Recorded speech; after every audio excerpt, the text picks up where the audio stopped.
ঠিকভাবে পড়তে পারবে না। গরম হওয়া যাবে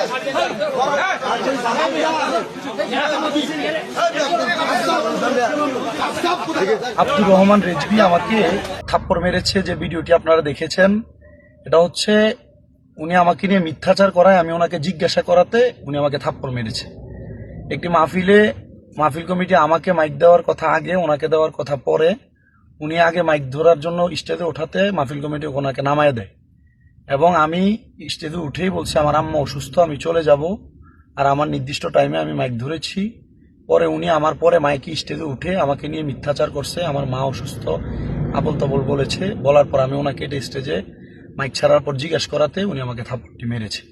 তা আমি উল্টা কোনো রিয়েকশন করি নাই, আমি আমার চেষ্টা করেছি আমি ধৈর্যশীল থেকে ভদ্রতার পরিচয় দেওয়ার জন্য। তো এই জন্য কেউ বিভ্রান্ত না হওয়ার জন্য বিশেষভাবে অনুরোধ করছি। আসসালামু আলাইকুম।